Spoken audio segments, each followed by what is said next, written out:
Hola, ¿qué tal? Sean ustedes bienvenidos a un nuevo programa de Ni Más Ni Menos. Hoy hemos preparado para ustedes un programa muy interesante. Y no sé si ustedes concuerden con nosotros, pero la humanidad muchas veces se esfuerza en encontrar temas que son controversiales, dividen posiciones y busca como humanidad encontrar distintas posturas que los confronten los unos con los otros. Y además parecería que lo disfrutamos esa confrontación. Por otro lado, tenemos nosotros diferentes temas en los que buscamos esas confrontaciones. Los de amarillo contra los de rojo, los del norte contra los del sur. Muchas veces encontramos, incluso hasta por el tipo de comida que nosotros ingerimos, a veces los veganos contra los que no lo son, en fin, todo buscamos que sean temas de controversia, temas que hagan que nosotros entendamos una posición nuestra y tratemos de imponérsela a los demás con nuestra forma de dialogar. Pero nosotros en Ni Más Ni Menos creemos que esto no debe necesariamente de ser así. Nosotros en Ni Más Ni Menos creemos que podemos dialogar, es más, debemos dialogar todos los temas para poder empezar a encontrar entendimiento y encontrar acuerdos entre todo lo que nosotros decimos. Así es que queremos invitarlos a este programa que vamos a hablar de un tema muy interesante sobre la eutanasia. Y para ello se encuentran con nosotros tres grandes invitados y me voy a permitir presentarlos. Se encuentra con nosotros Mariel de los Ríos, directora de doctorados en bioética de la Universidad de Anáhuac. Bienvenida, Paul. Muchas gracias, muy buenas noches a todos ustedes, gracias. Se encuentra también con nosotros el doctor Felipe Gaitán Alcalá, investigador de la Universidad La Salle. Doctor, bienvenido. Un placer estar con ustedes. Muchas gracias. Y también se encuentra con nosotros el licenciado Julio Jiménez Martínez, abogado, comunicador y analista político. Gracias, qué amable. Gracias, bienvenido. Gracias por la invitación. A este su programa. Servidor. Muy bien, pues para poder nosotros entrar a este tema de la eutanasia, vamos a empezar por lo más básico, tratando de definir qué es la eutanasia para poder tener un punto de partida en la construcción de este diálogo. Doctora, ¿qué es la eutanasia? ¿Cómo podríamos empezar a definir la eutanasia?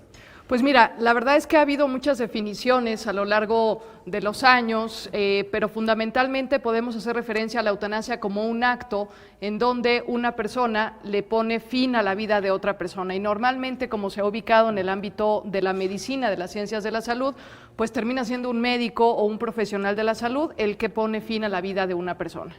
Claro, y esto tiene muchas implicaciones porque no nada más podemos ver la eutanasia desde el punto de vista académico, sino también podemos tomar una posición religiosa, tener una vista social, tomar el punto de vista, pues no sé, incluso hasta médico, por ejemplo, sobre los métodos y los medios para poderlo llevar a cabo.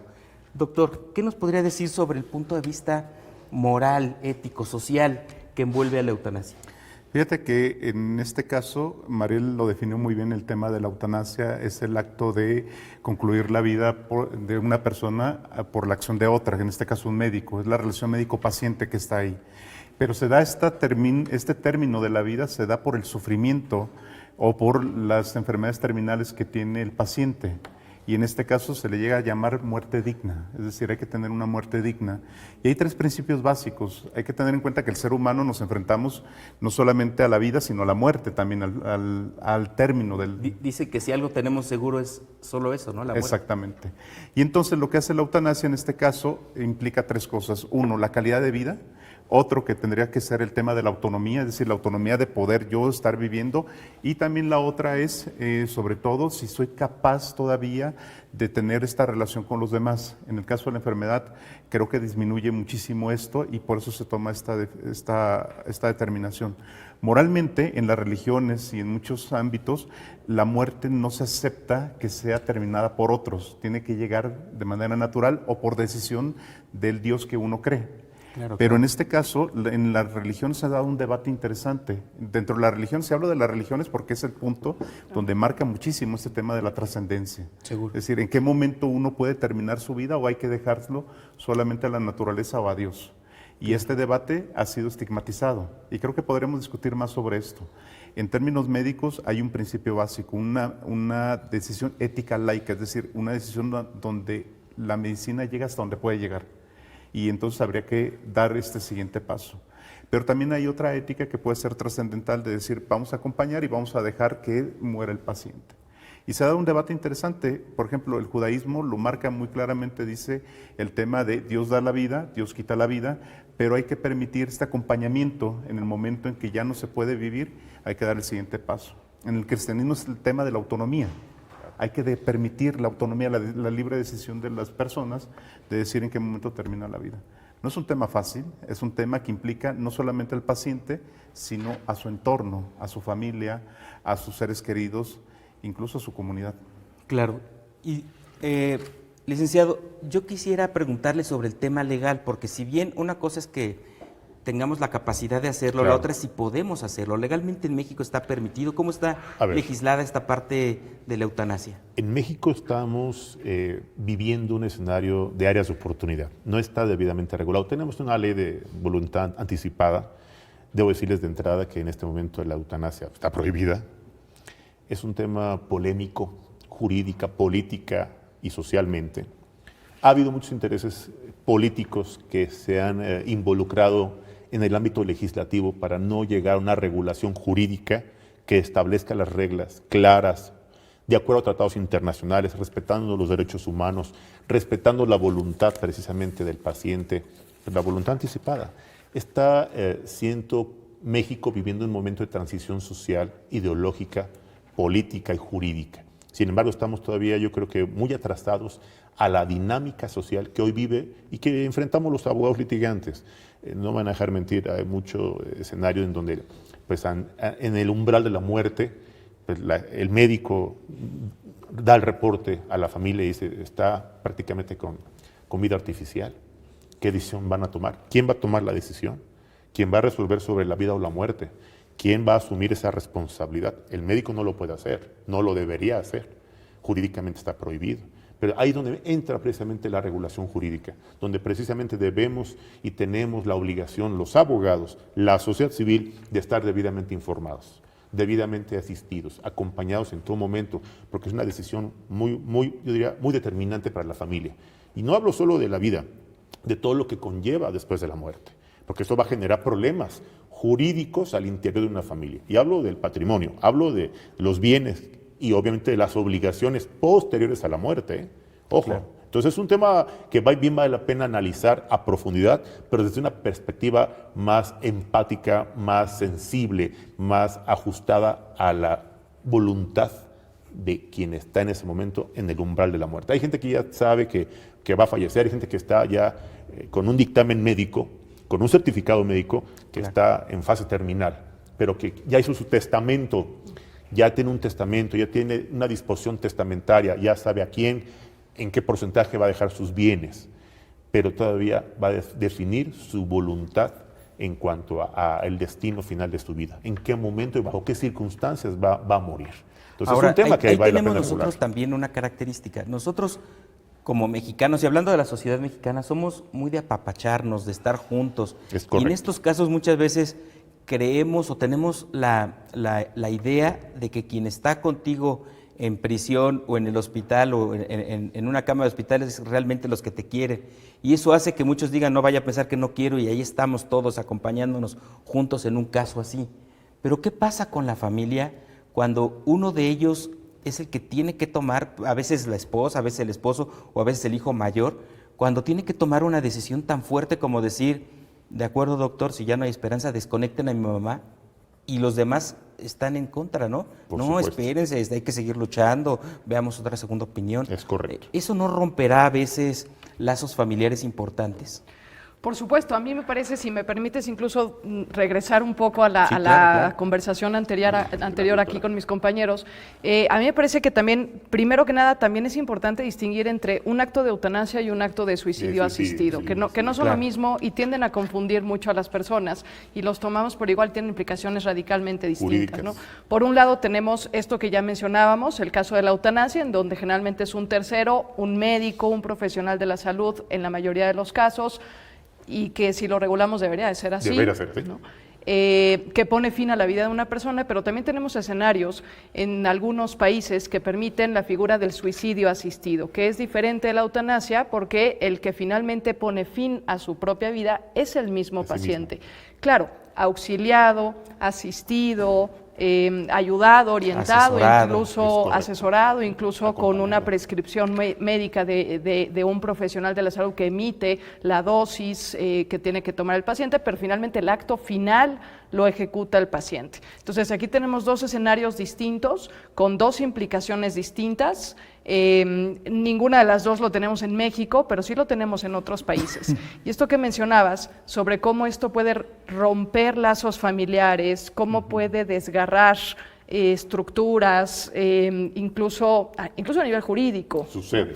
Etcétera, es muy importante tenerlo presente porque me parece, y coincido con el doctor, que son temas que no los hablamos antes, ¿no? Claro.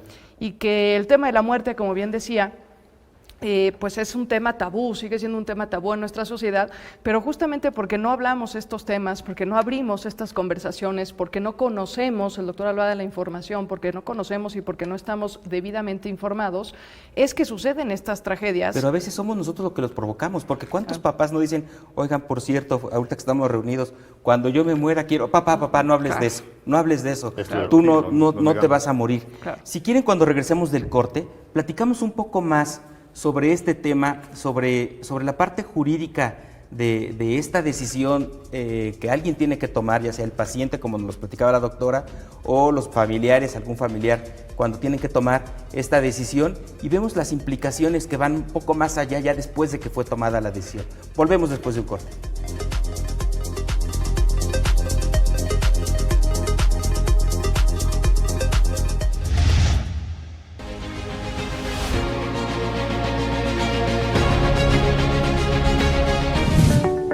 Los 7 países del mundo donde la eutanasia es una práctica legal son España, Países Bajos, Bélgica, Luxemburgo, Canadá y Nueva Zelanda, con la excepción de Colombia, donde todavía existen muchas lagunas legales y técnicas para su aplicación. La eutanasia directa está prohibida en la totalidad de países de América Latina.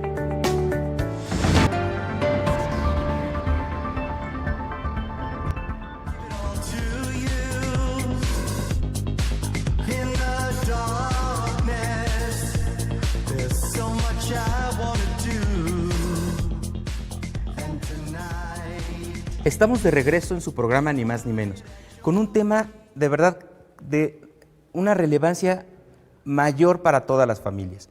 Yo la primera vez que me enfrenté al tema, y fue tardío, lo sé, y aparte puede ser incluso un poco banal, al tema de la eutanasia, fue con una película que vi en el 2004 de Javier Bardem que se llama Mar Adentro. ¿Qué tanto fue mi impacto por esa película que no sabía, de hecho no había visto yo a Javier Bardem antes en la pantalla? Y yo llegué a pensar que habían contratado a un cuadrapléjico para poder interpretar a esta persona que quería y que estaba solicitando ser asistida para poder terminar con su vida. Platicábamos antes de irnos al corte sobre el tema jurídico, y Javier Bardem se enfrentó, incluso demandó su posición de ser apoyado, porque como era cuadrapléjico no podía hacerlo por sí mismo, para que pueda ser asistido para poder terminar con su vida. ¿Qué podría decirnos, licenciado, sobre esta necesidad que tienen muchas personas de poder terminar con su vida, no nada más por una situación así como la cuadraplegia, pero sí por algunas otras necesidades? ¿Qué tanto derecho tenemos nosotros de nuestra propia vida? A ver, hay que aclarar que en este contexto estamos hablando de pacientes que están en pleno uso, ejercicio y goce de sus derechos, de sus facultades físicas y mentales, que van a decidir sobre el futuro, ojo, de sus bienes, de sus obligaciones posteriores y de su vida. Ojo, aquí hay un tema polémico. Quien lo asista, quien lo auxilie, quien lo apoye en esta difícil decisión, entiéndase eutanasia, va a asumir responsabilidades muy serias, jurídicas, sociales. En nuestro país. En nuestro país, aclaro. Claro. Reitero, en nuestro país tenemos profundas áreas de oportunidad, pero no se han regulado por intereses políticos. a veces por compromisos ideológicos, a veces por cuestiones religiosas. No quise entrar en una polémica de conservadores, liberales, no. La sociedad es muy clara, quiere ver con vida a su familiar. Claro. Tú vas a tomar la decisión de desconectarlo, nada más dime bajo qué fundamento, bajo qué justificación. Normalmente la justificación es médica, se cuenta con un dictamen, el médico tratante te dice, está sufriendo, es más, ya no hay condiciones de recuperación, es más, tiene vida vegetativa. En este momento el paciente sufre más y no hay manera de que pueda salvar la vida. ¿Cómo vas a firmar la responsiva? Porque ahí jurídicamente los médicos también tienen obligación de respaldarse jurídicamente. Claro. Porque esa responsiva tendrán que asumirla en el interior de la familia. ¿Quién va a responder por esa decisión? Por lo que sea. Tomar la decisión de que lo desconecten, tomar la decisión de los tratamientos paliativos para el dolor. Hay gente que está sufriendo ya con un dolor profundo, una enfermedad terminal y ya no está ni siquiera consciente. Ojo, no está en pleno uso de sus facultades físicas ni mentales. Sin embargo, pudo haber ya tomado una decisión, pudo haber ya tomado incluso ante notario público una determinación jurídica y haber resuelto en cuanto a esta condición particular y especial que en este momento sigue siendo una profunda área de oportunidad. No quiero sonar más allá, pero ojo, hay consecuencias legales, porque puede haber alguien que esté en contra y con su abogado va a decir, no, usted no lo ayudó, esto es un homicidio. Usted tiene intereses económicos, usted tiene intereses patrimoniales, usted se quiere quedar con la herencia, usted estuvo en todo momento con él y no estuvo asistiéndolo, estuvo ayudándolo a bien morir. Usted propició su muerte, es más, usted la adelantó. Entonces, entra una serie de polémicas familiares donde van a entrar periciales de médicos, tratantes, especialistas, y esto se va a volver de un final, pues que todo el mundo conocíamos el destino del paciente, en un problema legal. Pero eso puede acabar con una familia, ¿no? Porque destruye familias. Si ya de pronto estoy demandado por mi familias. propio hermano y mi mamá se pone a respaldarlo a él, pero otro de las hermanas menores a mí, Sucede. de pronto esto separa Sucede. familias y ya la tragedia va más allá de tener a un paciente, a algún pariente en una cama de hospital en los últimos días de su vida, Claro. y de pronto se vuelve una tragedia de incluso demandas y cárcel y jueces y abogados. Ojo, de homicidio. Y de Los homicidio. imputan por homicidio. Ojo, no hablemos de otra cosa. Y es algo muy delicado. Y esto trasciende a escenarios de privación de la libertad. Ojo, es un tema delicado que bien vale la pena estar debidamente asesorado por expertos, por especialistas, acompañados en todo momento, asistidos por el dictamen de un médico tratante, de un especialista que está atendiendo al paciente y de 2 opiniones más. No solo Claro. la del hospital, 2 opiniones más que estén certificando la condición de vida todavía y que estén dando alternativas de atención, no sé, tratamiento paliativo, lo que resuelvan ellos, para poder tomar una decisión final. Reitero, en muchos hospitales juega un papel también determinante el factor económico. La gente ya no tiene para pagar el tratamiento, ya no tienen para pagar. ¿Qué van a hacer? Ese es un gran tema porque para todos no es desconocido que tener a un paciente en el hospital es carísimo. Oneroso. Si es un hospital público, digamos que hay todavía cierto amortiguador, digamos, del impacto que tiene para la economía familiar. Pero cuando esto no es así, cuando está en un hospital privado, en una clínica privada, y no pensamos en una ciudad, una clínica privada en alguna ciudad muy pequeña, en algún pueblo o algo así, Claro. pues llega a acabarse patrimonios, ¿no? O sea, Total. si se los acaba en una ciudad, no dejemos de vista o no perdamos de vista los municipios que tienen pequeñas clínicas y que de pronto tienen que vender pues lo poco que tienen, Se quedan en la terrenos, calle. casas y En eso la para calle. poder pagar el hospital hasta que llega un momento en que ya no hay otra, o sea, ya no hay que vender. O son víctimas de la delincuencia, o víctimas de la extorsión, o víctimas a veces de la delincuencia que con fines de prestar, los agiotistas los hacen que pongan en riesgo su patrimonio familiar. Y de veras, firman pagarés, empeñan, se deshacen de lo que sea con tal de ver o recuperar la vida y la salud de su familia. Y la verdad es que es un factor también determinante que la gente no está debidamente orientada en materia financiera, en materia económica, porque muchos hospitales te dicen, me firmas el contrato, me firmas el pagaré, me das la garantía, si no, no puedo seguir brindando los servicios de atención a tu paciente. Es un tema delicado porque ahí también hay consecuencias jurídicas. Ya se Claro. murió, pues ahora nos debes, te vamos a embargar. Y ya te quedaste en la calle. Un tema también que genera otra vez consecuencias jurídicas, una mala decisión o una decisión en un momento difícil. Ahora, continuando con este tema legal, que ese es uno de los aspectos que incluye esta decisión de la eutanasia, nosotros podemos, como somos dueños de nuestra vida, es decir, jurídicamente, sé que hay países en donde es un delito el suicidio, ¿no? Y diría uno, a ver, ¿cómo es un delito? Pues ya se suicidó, ¿vas a meter a la cárcel a quién? ¿O cómo le vas ¿Quién lo asistió? Sí, pero si es una posibilidad de nuestro país terminar con nuestra propia vida, ¿tenemos ese derecho nosotros? Bueno, sucede comúnmente en la capital de la República Mexicana, en muchos lugares hay gente que toma la decisión de aventarse a las vías del tren, a las vías del metro, en el caso de la Ciudad de México, sí. Hay gente que se avienta de un puente, hay gente, sinceramente, que consume algún tipo de psicotrópico, estupefaciente y se droga y de un exceso de consumo fallecen. Ahí es un tema en donde no habría que especular, pero hay que analizar las circunstancias del lugar, tiempo y modo. ¿Quién le puso a disposición los medicamentos? ¿Quién se los vendió? Si deben ser con receta médica. ¿Quién le apoyó en el último minuto? ¿Quién fue omiso? Hay responsabilidad por omisión, ¿eh?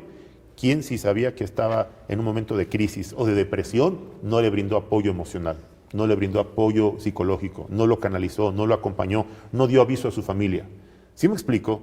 Hay que analizar todo el contexto social, familiar, el entorno laboral. Hay gente que sufren momentos de algún tipo de enfermedad psicoemocional y caen en momentos de gran depresión o de decisiones incluso a cometer conductas suicidas. Claro. Entendamos. Y eso pasa, digamos que estamos en una sociedad en donde el estrés es, yo creo que parte de todos, Burnout, todos sí, los días, es ¿no? correcto. Y después de la pandemia más Después todavía. de Después la pandemia polarizó, potenció, explotó estos niveles de estrés que normalmente teníamos controlados con amigos. O sea, yo trabajo de lunes a viernes, pero el viernes me voy a jugar cartas o dominó, o invito amigos o a una familia que vengan a hacer a la casa, y eso un poquito regula, y ahí tenías reguladores. Llega la pandemia y de pronto tenemos Confinamiento. pues no sé cómo decirlo, estamos todos en casa con las mismas personas las 24 horas, y eso también generó estrés. Empezaron a haber aumentos en denuncias por violencia intrafamiliar, ¿no? Esposas, esposos que denunciaban unos a los otros. Alcoholismo, drogadicción. Alcoholismo Divorcios. aumentó muchísimo. Si quieren, después del corte, nosotros podemos tocar este tema sobre ya no tanto la parte jurídica, sino ya la parte social del problema, ¿no? Enfrentándonos un poquito más hacia qué es lo que está pasando dentro de la sociedad, dentro del núcleo social, dentro de la célula de la sociedad que es la familia, cuando se toma una decisión de estas. Regresamos después del corte.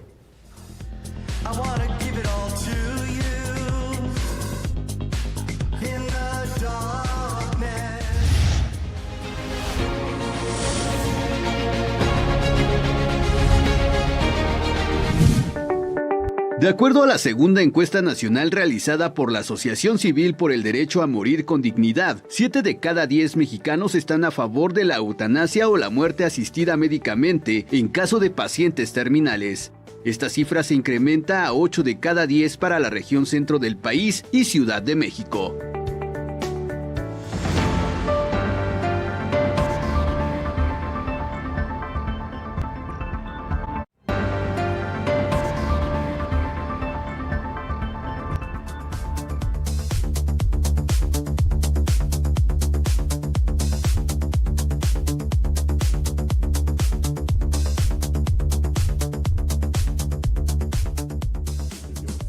Seguimos platicando en ni más ni menos sobre este importante tema de la eutanasia. Y platicábamos ahorita en el corte sobre todas estas implicaciones que tuvo la pandemia, en donde nosotros recordemos que sabíamos por los medios de comunicación que quien entraba a los hospitales difícilmente salía. Y mucha gente lo que decía es, por favor, aunque me sienta mal, no me lleves al hospital porque prácticamente es a morir. Pero muchas veces la familia que veía que ya no podían respirar, que no tenían un compresor de aire, no sé cómo se llamaban estos, un ventilador casero o poco de oxígeno, pues tenían que llevarlos a un hospital para poder asistir a su paciente que de plano ya lo estaban viendo en muy malas condiciones. Y nos decía, doctor, que esto prácticamente pues era como una eutanasia o como Informal, involuntaria. Involuntaria. Es correcto, porque la gente no prefería quedarse en casa, a morir en casa, que morir en un hospital, porque era casi una sentencia de muerte. Y alguien puede pensar, la eutanasia es algo muy lejano, no me va a tocar a mí, etcétera, etcétera. Lo vimos en la pandemia, lo vivimos con nuestros familiares. Muy cierto. En las familias hay siempre una historia de esto, y a veces veíamos a los pacientes intubados con una serie de aparatos, y esto en términos médicos se le llama encarnizamiento terapéutico. Es decir, el encarnizamiento terapéutico es seguir haciendo sufrir al paciente precisamente frente a un tema. El expediente clínico sí dice, ya no se puede salvar, ¿para qué seguir manteniéndolo en una condición que no puede ser una vida digna? No puede ser una vida digna. Pero esto se genera un problema alrededor de la familia, porque la eutanasia, mucho se ha discutido en términos de estas dimensiones médicas entre el paciente y el doctor, que toma la decisión, el doctor con la condición clínica, pero alrededor hay una serie de elementos familiares que van a tener que tomar la decisión antes y después, precisamente, porque después viene la culpa. ¿Quién tomó la decisión? ¿Por qué lo hiciste? Y voy a agregar algo más sobre la mesa, que es el tema. Estamos pensando en adultos mayores, viejos. ¿Qué pasa con los niños? Es decir, los niños, cuando están en una fase terminal, también tendremos que tomar esa decisión y no la queremos tomar. Es un tema muy complicado y en Colombia se dio el caso de un niño que estaba prácticamente en estado de coma y había la discusión de seguirlo manteniendo conectado o no. Entonces, y esto complejiza más. Tenemos el encarnizamiento terapéutico, es decir, es necesario seguir este sufrimiento de la persona. Bajo un criterio médico diría, desconectemos. Pero también implica cuestiones morales. ¿Quién toma la decisión? Y la segunda, los niños. Entonces, aquí se abre todo el panorama de las decisiones. Hay personas que no tienen condición física, pero están mentalmente lúcidos. Hay personas que no están lúcidas, que pueden tener Alzheimer o se les deriva una serie de enfermedades mentales y que deteriora su cuerpo. Físicamente están aptos, pero mentalmente no. Impedidos mentalmente. Y los últimos que se han señalado son aquellos, no me gusta el término, se ha utilizado mucho en la bioética, Mariel lo podrá conocer mejor. La traducción ha sido muy mala, es el de restos humanos. Es decir, ya cuando son, que ya no tienen ningún movimiento, están en estado vegetativo. Claro. Y en ese momento se toma la decisión. Es decir, ya el paciente ya no tiene ninguna capacidad de hacer nada. No hay manera de recuperarlo. ¿Qué pasa por una familia que está viviendo esto en el tema religioso? Porque también la religión juega un papel importante. A veces la religión sirve también como un moderador de nuestras decisiones. Querámoslo o no, hay muchos que, no diré que todos, pero el 70% de los mexicanos somos católicos y tenemos una influencia de esa religión, pero hay otras religiones importantes también en donde creo que si no en todas, en la mayoría de las religiones la eutanasia no está bien vista, ¿no? Hace poco tiempo, creo que en el 2020 el Papa Francisco dijo, ¿saben qué? Mejor ayúdenlo a vivir lo mejor que puedan, con cuidado, con cariño, con cercanía y eso, pero no lo ayuden a morir. ¿Qué pasa éticamente con la familia en el tema religioso cuando tienen que tomar una decisión así? ¿Sienten que fallaron? ¿Sienten que hubo algún problema de ese tipo? ¿Cómo lo ven? Mira, perdón. Doctora. Gracias. Pues mira, yo creo que religioso o no, tendremos que tocar y abordar abiertamente también el tema de calidad de vida, ¿no? Que creo que también es una noción sumamente ambigua, que no tenemos claridad y que está de alguna manera construida también en base a creencias religiosas, culturales, a cosmovisiones, hasta pues propiamente indígenas, ¿no? En México tenemos un poquito más de 70 etnias indígenas en nuestro país y bueno, término de calidad de vida indiscutiblemente me parece que queda cojo, igual que el tema de la eutanasia, y quisiera yo traer aquí a colación, cuando solamente nos enfocamos en esos términos sin ver que necesariamente estas discusiones tienen que ir acompañadas, lo comentaba ya el doctor, de alguna manera ya lo apuntaba también el doctor Julio, de los cuidados paliativos, ¿no?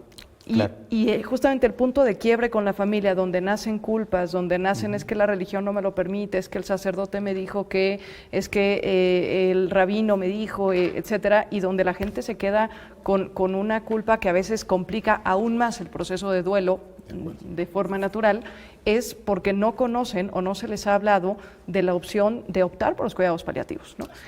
durante la pandemia. ¿Por qué se morían en los hospitales? Pues porque precisamente lo que intentábamos hacer era salvar la vida a toda costa, pero es que la vida humana tiene un fin y no podemos, si justamente lo intentamos alargar, tenemos esto que el doctor mencionaba de encarnizamiento terapéutico. Entonces, la opción pues no es ir por ahí cuando ya es un caso que sabemos que va a ser terminal, que sabemos que es insalvable, que tiene una enfermedad incurable, etcétera, que además jurídicamente eso sí está regulado, el tema de la enfermedad terminal sí está regulado, y creo que necesariamente tenemos que impulsar, informar y meter en las discusiones para prevenir estos quiebres familiares que hay, el tema de los cuidados paliativos, ¿no?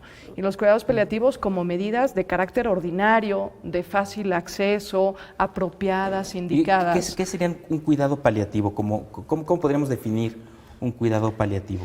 Mira, si me voy a las definiciones, por ejemplo, de la OMS, ¿no? Como el cuidado activo y total del cuerpo, mente y espíritu de la persona. Entonces ahí ya tenemos una diferencia abismal, medicamentos, ¿no? asistencia. Pero también acompañamiento de carácter espiritual, de carácter religioso, de carácter psicológico, y ojo, no solamente para el paciente, sino también para la familia. O sea, los cuidados paliativos abarca el binomio del paciente con la familia, porque precisamente no es únicamente el paciente, sino también la familia, y sobre todo, pues sin pretender alargar la vida y sin pretender acortarla tampoco, ¿no? Es decir, se hace lo que se tiene que hacer para provocar, y lo hablábamos, en el sentido más primitivo y más etimológico de la palabra, una buena muerte, que es el sentido etimológico de eutanasia, ¿no? Claro. Ahora, nomás quiero anotar algo, Sí. Y Mariel lo apunta bien, Julio también, el tema de en la religión, cuando se habla de eutanasia, a veces se asume como sinónimo quitar la vida, Cierto. cuando en realidad no se está quitando la vida.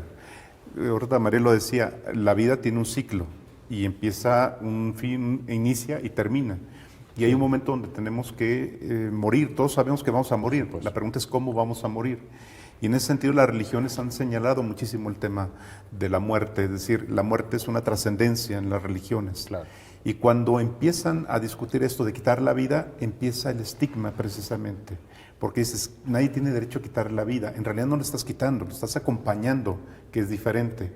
Por eso en las discusiones con rabinos, con cristianos, sacerdotes cristianos, católicos y demás, se da esta idea de la eutanasia del bien morir. Del bien morir. Un poco lo anotaba Mariel.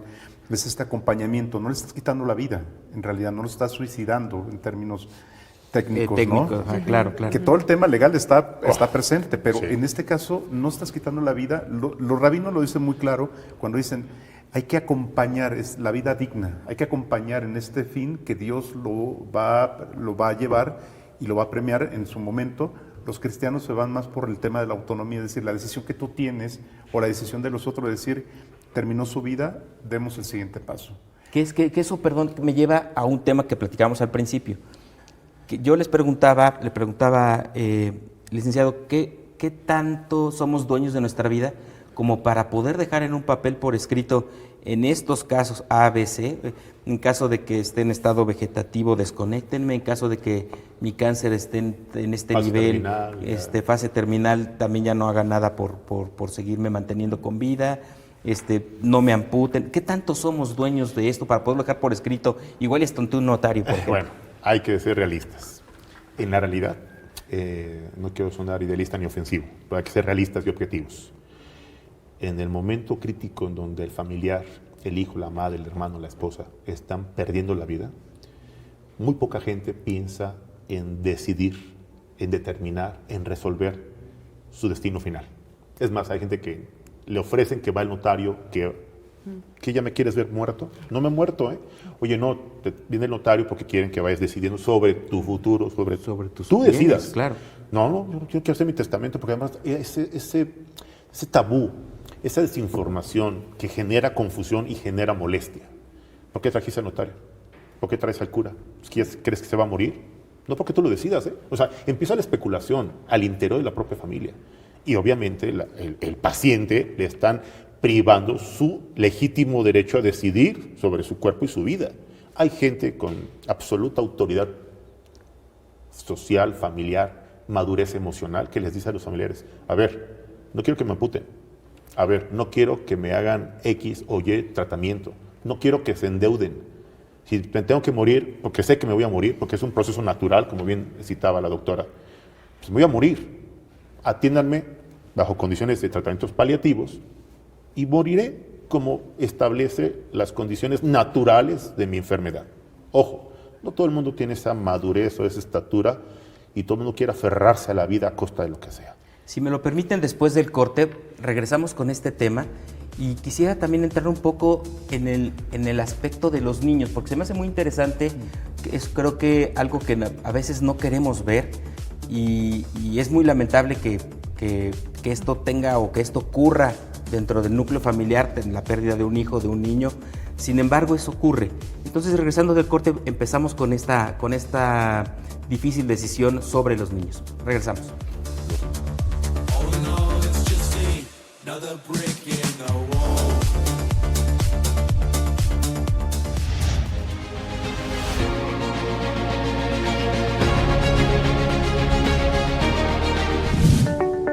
Paulina Rivero Weber, doctora en filosofía por la UNAM y especialista en bioética, para la columna de Opinión en Milenio, apuntó: nadie tiene que aceptar la eutanasia si no está de acuerdo, pero nadie tiene por qué negársela a quienes la piden y cumplen con los requisitos necesarios. Vivir esperando la muerte en un proceso de agonía irremediable en donde el dolor o el sufrimiento son inevitables.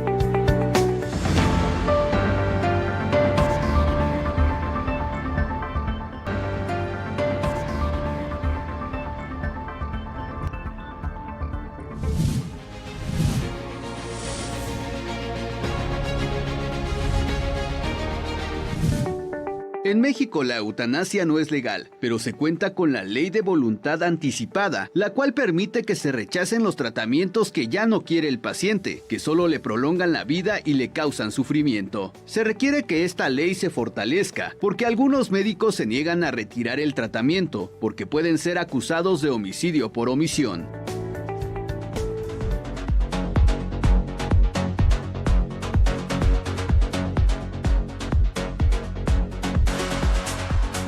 Es cierto.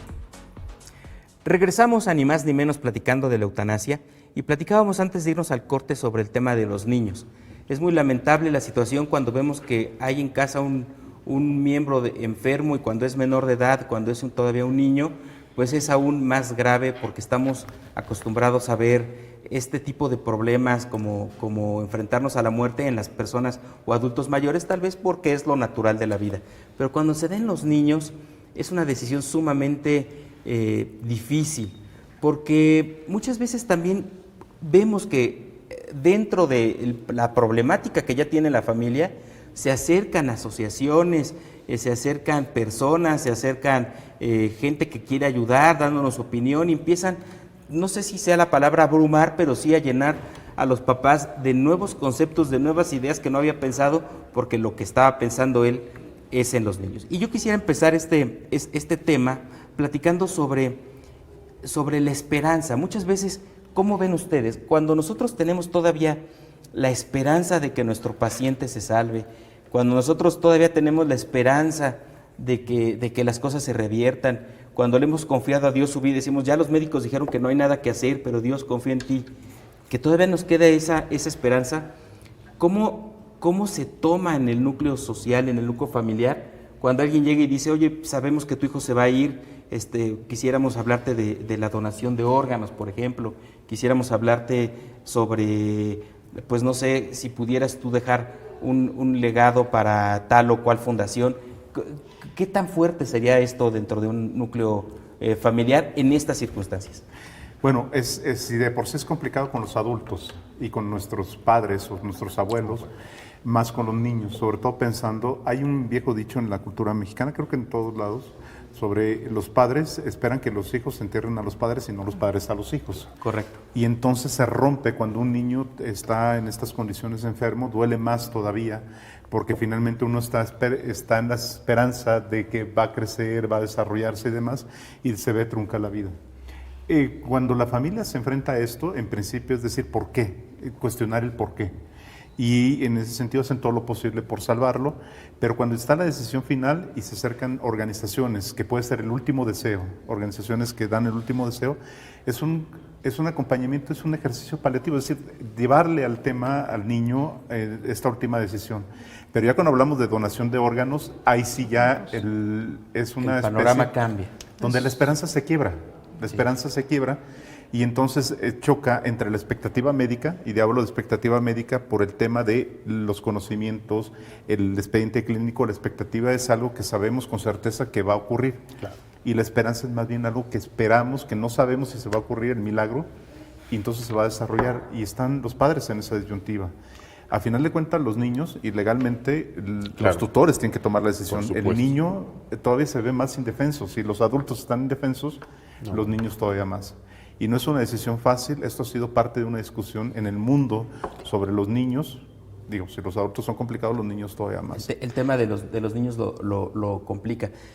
Platicábamos en el corte sobre cuando nosotros hemos visto en algunos medios de comunicación, cuando este tipo de asociaciones tratan de cumplirle el último deseo a los niños, llevándoles a su superhéroe favorito, llevándolos por última vez a un parque de diversiones, pues no sé cuál podría ser tantas cantidad de sueños que puede tener un niño por cumplir, y estas asociaciones los ayudan, pero cuando los niños de esa misma zona en el hospital, por ejemplo, cancerología pediátrica, ven entrar a un superhéroe, empiezan ya a asociarlo con muerte y dicen, ¿quién se va a morir, no? ¿Por qué está entrando Spider-Man? Ya me acostumbré a que si veo entrar un superhéroe es porque alguien se va a morir, o si veo entrar a Pocahontas o a Encantada, pues sé que una de mis compañeritas va a perder la vida, pero cuando llegan a ver al propio niño les genera mucho estrés, ¿no? Así es. Yo creo que definitivamente también tenemos una cultura en donde no hemos aprendido a ver a los niños. Los minimizamos, damos por hecho que no entienden, no les explicamos porque ¿para qué le explico si de todas formas no va a asociar lo que le estoy diciendo? Y esa cultura que los minimiza no favorece este tipo de aproximaciones o este tipo de prácticas. Los niños no son medias personas. Hay que entenderlo, los niños son personas. Por supuesto. Y entienden, y en la mayoría de los casos entienden más rápido y más que los mismos papás, Claro. hasta que los mismos médicos a veces.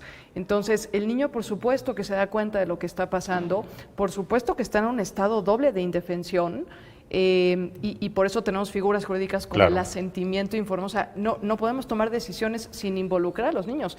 Correcto, la decisión no la va a tomar el niño, pero el niño tiene que ser partícipe de la toma de decisiones.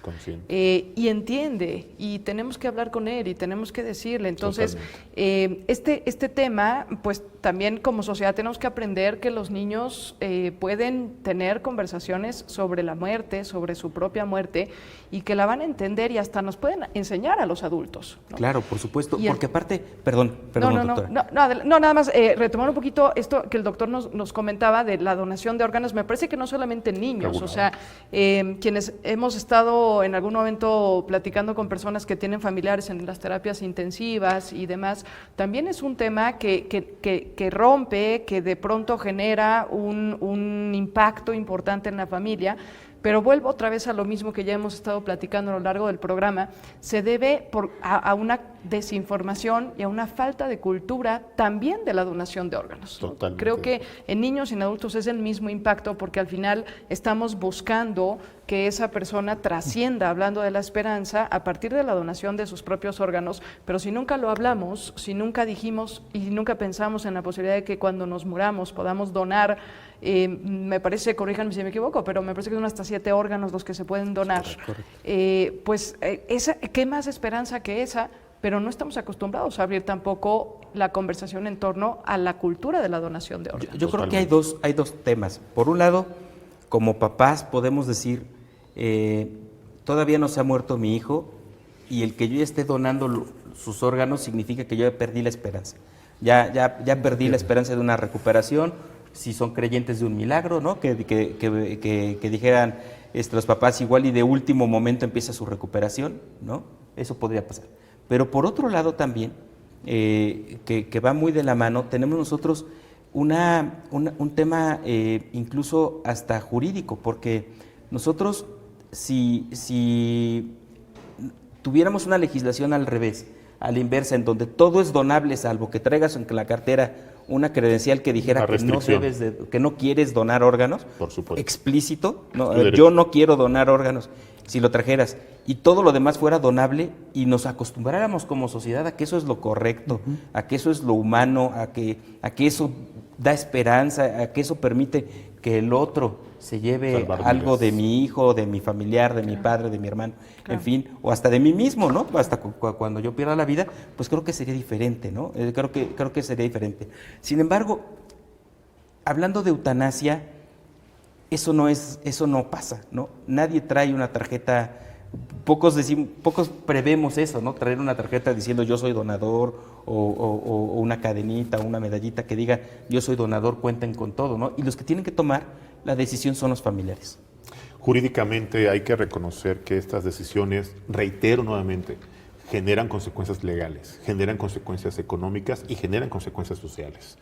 La determinación es un cambio de paradigma. La falta de información, la falta de cultura, la falta de conciencia, a veces hasta factores religiosos juegan en torno a estas decisiones tan importantes que podrían garantizar vida y esperanza para otras personas enfermas. Esta donación de órganos que hoy está regulada, que hoy está perfectamente regulada, no es un tema que genere obligación, no es un tema que genere imposición para nadie, es un tema voluntario.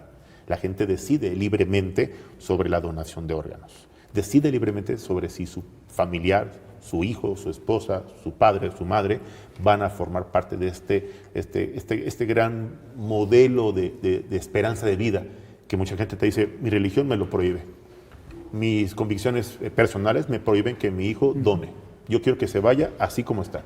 Es más, a veces hay restricciones médicas. Algunos médicos te dicen, por daño, consecuencia del tratamiento, sus órganos X, Y o Z ya no están en condiciones de ser eso se entendería, ¿no? Por Eso supuesto. se entendería, bueno, recibió radioterapia, Sí, quimioterapia. ya no hay condiciones.